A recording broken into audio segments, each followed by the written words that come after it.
I guess this was me when I was maybe 4 years old. I certainly didn't think growing up I wanted to be a professor. I also didn't think at a young age that I wanted to be a nanoscientist. Instead, kind of one of my first dreams was to be a skating magician. I grew up at figure skating as my sport when I was 3. The Winter Olympics were on, and I guess I was like watching it, and I wasn't like a huge talker at the time. I was kind of a late talker, but apparently when figure skating came on, like that's when I just started like babbling to my parents and saying like, I need to do that. So they're like, oh, she's clearly excited. So I started figure skating when I was 3. It's a sport I continued pretty much up through college.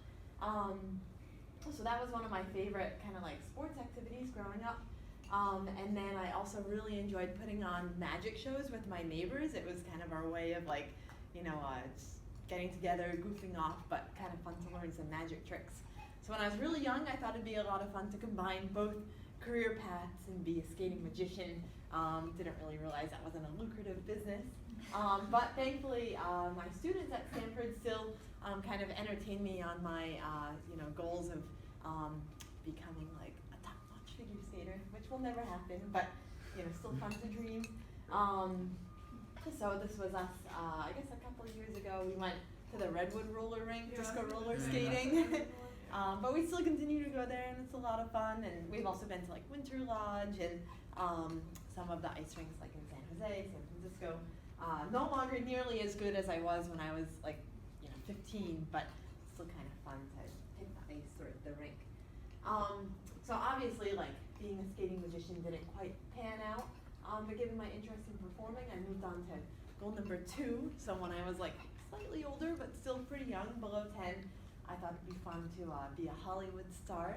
I actually got pretty close in 2003 when I got called by a nearby agency that was Caltech.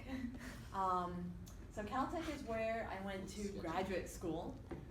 For those of you who maybe don't know about like the Caltech culture, it's like a very science-oriented school. So this is the Future STEM Leaders group. By the way, I love that name. Like when I was in high school, we had kind of a STEM group, but we didn't call ourselves the Future STEM Leaders. And you guys really are the leaders of the next generation. So, I think the name is very, very fitting. So Caltech is a very like science, engineering, and math-oriented school, but they're also known for their pranks, especially against like MIT, the other Institute of Technology.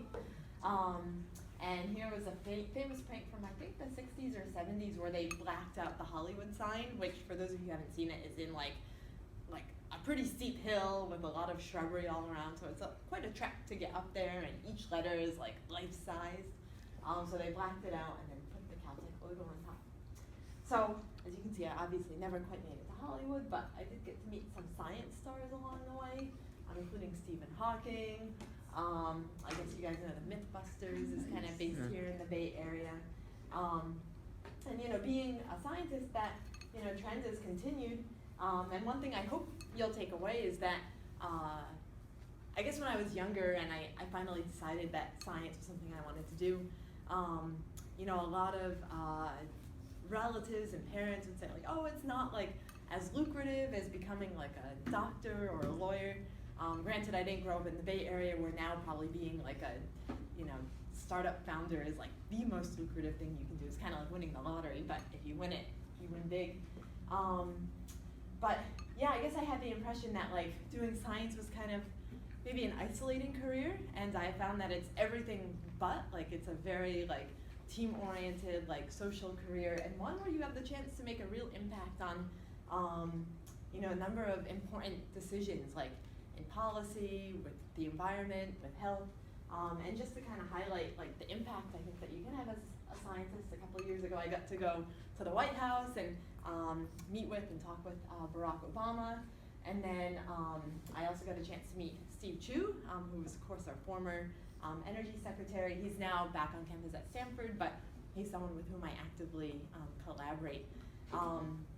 And I've had conferences at Google, conferences pretty much all over the world where you get the chance to travel and meet kind of important leaders from around the world. So I hope that's one takeaway message from this discussion, that in science, you really have the opportunity to make kind of a huge global impact. And, you know, there are times where I still maybe fantasize a little bit about being a doctor. I don't know if any of you are old enough to have watched like House. I really loved that show. It was kind of at its peak when I was in graduate school, and I was like, oh, it's so much fun if you can like go in every day and have all these medical mysteries and then solve them by the end of the day. And that's kind of what science is, except it takes longer than a day to figure out what's going on. So anyway, there are times where I still kind of fantasize about what it would feel like to be a doctor, but as my husband would say, as a scientist, you're solving the world's problems in parallel rather than in series, and I think that's a pretty accurate description. So that's kind of a quick overview of how I got to Stanford. I'll fill in just a couple more details. I mentioned where I went to grad school. I went to undergrad at Washington University in St. Louis. At the time, having grown up in Rhode Island, my parents said, oh, if you go to college in Boston, you can just live at home. And I don't know if they were joking, but I took them pretty seriously, and I was like, oh, there's no way I'm going to college in Boston. Like, I definitely do not want to live at home. And for some reason, California seemed too geographically removed at the time, so I kind of moved to the Midwest. If any of you guys are thinking about kind of next steps beyond high school, like college, I'd be happy to fill you in on different school cultures. But WashU was fantastic. Then I said I went to Caltech. After Caltech, if you get a PhD, I think it gives you a lot of flexibility to pretty much enter any career path you want, regardless of what area it's in.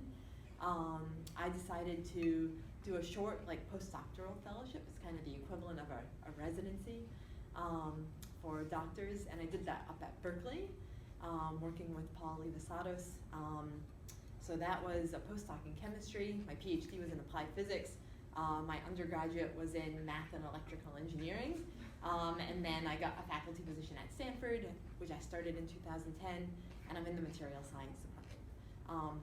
So kind of regardless of what you major in at different steps, know that every field is pretty interdisciplinary, and I think I've learned a lot by having done studies in different areas, and pretty much every field is just giving you the tools you need to be a successful problem solver. So as much as some of the freshman advisees I have at Stanford kind of agonize over oh, which engineering discipline do I major in, or do I major in bio or chemistry, don't worry, kind of at every step along the way, you're just learning kind of the language of science, and each major is maybe a different lens through which to view science, but since fields are so interdisciplinary, it's very easy to kind of hop from one field to another. So I'll have this be my last slide before I kind of open the floor to questions, and I sent out some slides to, was it Daniela? Yes. That have kind of what our group works on in a little bit more detail, but you're welcome to look at those, and if you have follow-up questions, you can pass along my contact information. So at Stanford, like I said, I'm a professor. Most of my kind of friends and relatives who are not scientists think that means I spend most of my time teaching. And in fact, even when I was in high school or college, I thought, oh, that's what a professor does, you teach. And I used to think that my professors had it pretty easy because they would just teach an hour, maybe 3 days a week, and then have 1 hour of office hours, and I'm like, geez, they get the whole rest of the time to relax. It turns out that's not the case, and actually I think that's for good, because the rest of the time you get to do things that you're really passionate about. I mean, I love teaching, but teaching is kind of taking knowledge that exists and sharing that to you guys, so that way you have kind of the foundations. But what you spend the rest of your time doing is really coming up with, I guess, solutions to problems that currently have no solution. And my research is kind of broadly divided into two main areas. Here, I guess you see a couple, but basically I'm very interested in problems related to energy, renewable energy, and problems related to biology. And we're interested in making new kind of devices that improve the efficiency of solar cells and improve the efficiency of batteries, And then we're also interested in coming up with new ways of imaging biological phenomena. And I kind of like highlight some of the bigger picture questions here, but for example, one thing we're really interested in is imaging various chemical transformations with near atomic scale resolution. And one area that we're really excited about is, for example, understanding how batteries work. Like if you take your iPhone battery, it's a lithium-ion battery, you put it into an electron microscope to see kind of what the constituents are. It turns out there are a bunch of nanoparticles that are all basically absorbing lithium ions and then releasing lithium ions during the charging and the discharging. And people have found, or companies have found, that like, oh, if they use these nanoparticles, the batteries last longer and can be made smaller and have more energy capacity and charge faster. But no one really knows which nanoparticles are best. It's not like the companies are engineering nanoparticles to have a specific size or shape or crystallinity. So our work basically develops methods to image that sort of process so you can actually watch the ions going into and out of the nanoparticles and then say like, hey, like the single crystalline spherical particles that are 10 nanometers across are actually the best, whereas if you have like particles that have defects or are polycrystalline, those basically aren't working at all. So that way we can hopefully have Teslas that can drive us across the country rather than just go a couple hundred miles. So a lot of our work is kind of focused on kind of imaging techniques in hopes of optimizing battery technologies. I guess on the kind of solar energy front, and you have like slides that kind of highlight my research in a little bit more detail. We're interested in taking parts of the sun's spectrum, of the solar spectrum that are normally transmitted by solar cells, and then using those photons to improve the efficiency of photovoltaics. So for example, glass is a transparent material. Our eyes are sensitive to visible light. But silicon, if you guys have ever seen a solar panel or if you have one on your roof, it looks kind of bluish or blackish. That's because most visible light is absorbed, but it turns out that for infrared light, it's virtually as transparent as glass is to visible light. So my group is working on taking those invisible infrared photons and basically kind of combining them together to create visible photons that then can be sent back to the solar cell and make it more efficient. And then kind of in the context of biological processes, like I mentioned, we're interested in coming up with materials that allow us to kind of monitor and control biological activity in vivo. Like for example, looking at various mechanical forces. There are no, like right now if you go to the doctor, there's a good way of like assessing different chemicals in your blood for like how healthy or diseased your cells might be. But mechanical forces play a pretty important role, and doctors don't have any way of really assessing that apart from like, say, hearing your heart or potentially like banging your knee and seeing how your reflexes are. So we're trying to develop nanoparticles that can basically assess the different forces being exerted by cells and thereby infer whether it's healthy or diseased. And just as one kind of prime example of that, it's thought that cancerous cells exert more like force on their environment. So this would potentially be like a great optical probe of like, say, doing a biopsy and then saying, oh yeah, one cell in this mass of like hundreds of thousands of cells is cancerous. Like we should kind of target the patient for more treatment rather than conventionally now it's really hard to do that sort of single cell detection. So I'd say broadly speaking, we're interested in making kind of the invisible visible. And then we also have tools to do the opposite, which is making things invisible. So as one like fun example of a material we're making, we're trying to mimic squid skin. And maybe I'll just like skip ahead. Like I said, you guys have these slides, but in case you haven't seen like the remarkable camouflaging properties of squid, basically they can readily like change their color and texture of the skin to adapt to their environment, and that's something that we're interested in kind of synthetically reproducing. More for fun for us, but you can imagine why like certain agencies might be interested in making a Harry Potter type cloak. Okay, so that was like in a nutshell, super quick overview of what I guess our group does. And like I said, I spend some time teaching, most of my time doing research, some time traveling, basically lecturing to different places, like internationally, which is a lot of fun. And then I guess the rest of the time hanging out with my 2 boys. So I'm happy to like take any questions, and I'll just throw out there that any questions you have are like fair game if you want to talk about science, family, like life as a professor, you know, best places to bike or run, like anything you guys have like burning deep inside of you, I'm happy to talk about.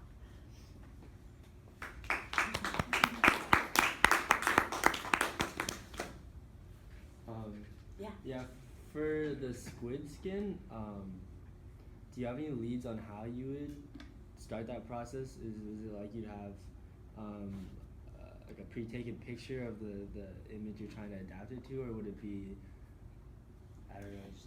Yeah, so that's a great question. We don't want to do something where you have to know like what the background is already.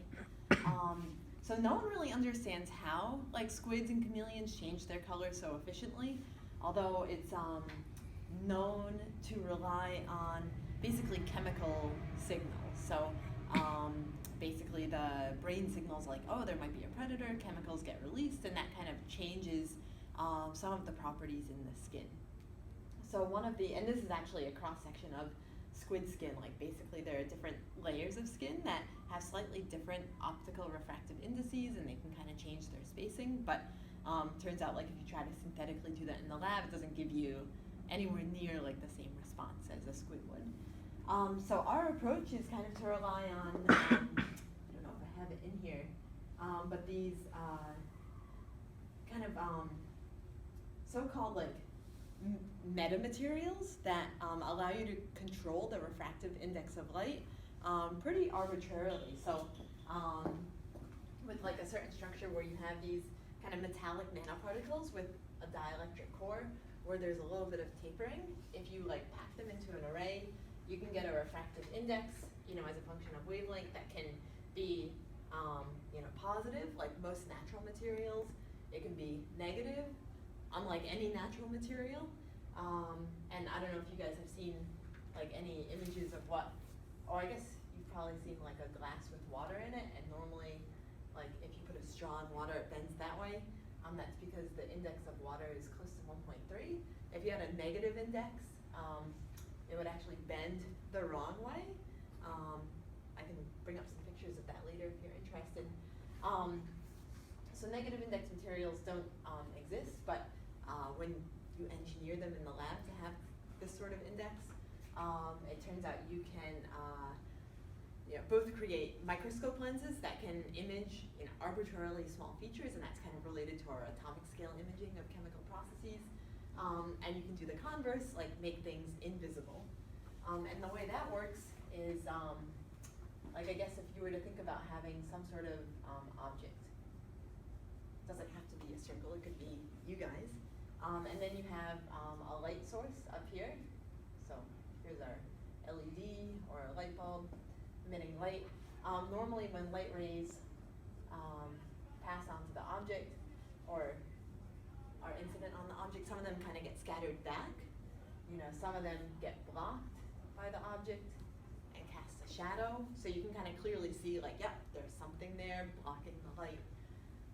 The way a cloak would work, so let's just draw, you know, kind of a fabric that would go around the object, is you'd have light coming onto your structure.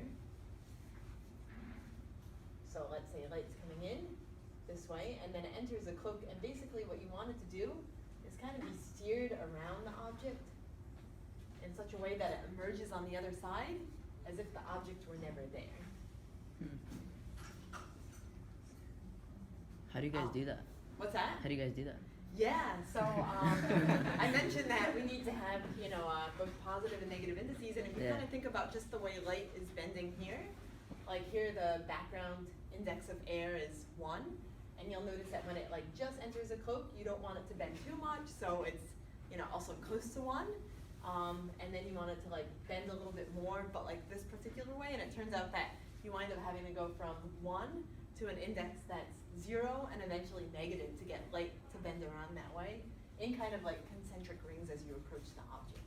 And like I said, it doesn't matter what the object is as long as you have the right change, which I call delta, in the refractive index in this material, you can cloak anything. So this is, okay, I guess I should mention that getting a negative index doesn't occur in nature, and that's because most objects, whether it's like a piece of wood or a chair or glass, when light is incident on them, light is basically an electric field and a magnetic field, and those are oscillating in time. So you can draw like a sine wave, and basically the electric field does this, and then the magnetic field basically is going into and out of the void. Okay, so that's light, and when it's incident on any object that exists, basically that object only sees the electric field of light. It's very unusual for objects to see the magnetic field of light. So if you want to create a negative index, you basically need to create a material that responds to both the electric and magnetic field of light. And I don't know if you guys have learned this, but that's because the refractive index is well, proportional to two parameters called the permittivity and permeability.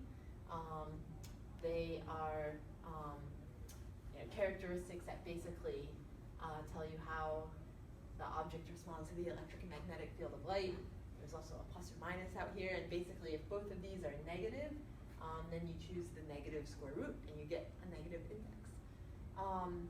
So this particular structure is one that kind of satisfies the requirement for being like an artificial atom that you can pack into an array that sees both the electric and magnetic field of light.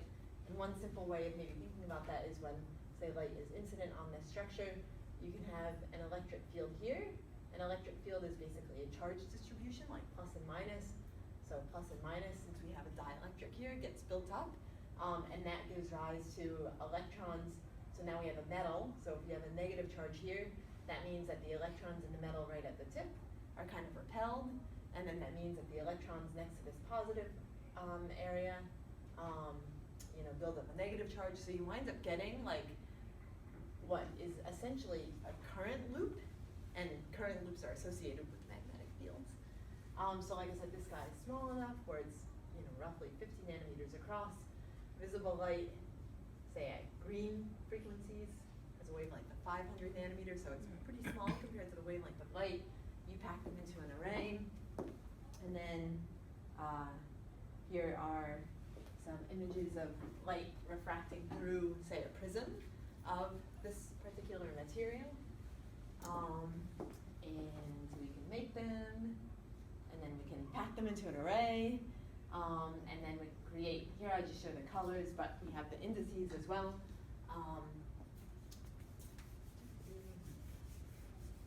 Basically, when they're packed into just a solid array, you get different colors. And then what you can do is, by introducing different chemicals into the solid, you can change the spacing between the crescent and basically get different colors. So then you can do that, I guess. So here, these are just a couple of layers, but what we're going to do now is basically build up kind of that cloak where we have different portions corresponding to different packings of these like nanocrescents. So that way you can create that invisibility cloak where it's basically a layered material where here n is close to 1, here n is close to 0.9, here n is close to 0.8, and then as you go in, basically you have a structure that starts off being kind of invisible. So you as a viewer would basically just see the object that's behind you, and then when there are different like chemical inputs, it goes from being invisible to visible, because it's a pretty like sensitive requirement on the refractive index. So you can just insert different, say, molecules that kind of infiltrate here, change the spacing, and then make the object visible again. So sorry, that was a long-winded answer to like, how do you do that? But that's probably the 5-minute answer, and I could give you like hours of details. Do you guys have a working one? What's that? Is there a working one yet? We don't have a working invisibility cloak at a broad range of visible frequencies, but we've been able to get it work at a particular frequency. So the squid is amazing because like across all wavelengths, like 400 to 700 nanometers, it works. We can get it to work at say 500 nanometers, but not quite over a broad range. But this like crescent design is like a really great step towards like a broadband invisibility cloak. So I think we're headed there, and maybe shameless self-promotion, but maybe a year and a half ago when we first published kind of the theory of this, Oprah got really excited about it. So I was in my office and then just got a phone call and I was like, hi, this is Oprah. I was like, whoa. So I think, I'm sure like none of you guys read her magazine, but if you happen to see it like in the airport, she has this list that she puts out every year, like, 50 things that will make you say wow. So one year I was number like 13 on that list, which was pretty cool. Yeah. So like light may only like bend like sort of backwards if it passes into like an object like a negative refraction constant, and will it do the same if it passes from like something between two materials, like from one of like a higher constant to one of a lower constant, but even if they're both positive? Yeah, so it still bends in the right way if it is positive, but less so. I'll show you a quick image. I know you guys probably have class, like that was probably the sign, but I think somewhere in here I have just some fun simulations that I can share. Let's see, 2 seconds. So this one may have it.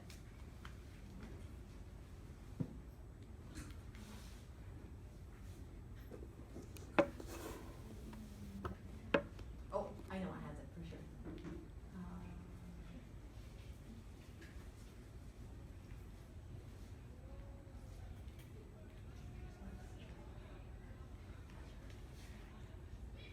So I teach this class called Science of the Impossible for freshmen at Stanford, and they get really excited about these things too. So here is like normal water. Here's water with a negative refractive index. Here's a pool that looks pretty normal. If it had an index of 0, it would look more reflective, like almost like a mirror, and that's because metals have indices that are closer to 0 than, and then if it had a negative index, it's not as clear on the projector here, it's kind of a lower resolution image, but this is actually the side of the pool, so you would see kind of the walls popping up. And I'll just do one quick video. If you were to drop a ball in negative index water, oh, is this one's working? Oh no. Oh, I didn't. Do you guys have like 10 seconds? Yeah. It's like the coolest video. Okay.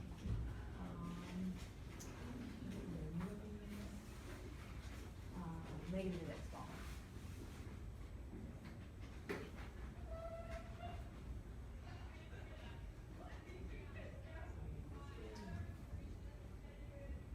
Okay, so basically we're looking at the water like from the top and we're just dropping a ball in. So obviously if it was normal water, like right when you see the shadow there, the ball should keep getting smaller, but it's getting deeper and it looks like it's approaching you, and then it looks like it's infinitely large, and that's kind of the basis for some of the super lenses or like imaging below the diffraction limit. And then I don't know if you guys noticed, but the colors actually revert at a particular depth in this negative index water.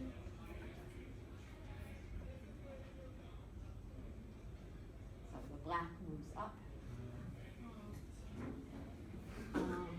Funny, lots of fun things you can do with these negative index materials. I guess you have to go to class. It was a ton of fun talking to you. Daniela, feel free to pass along my email address. Like, I literally just work right up the road, so I'm happy to chat anytime you guys are interested in learning more. Thank you. Thank you.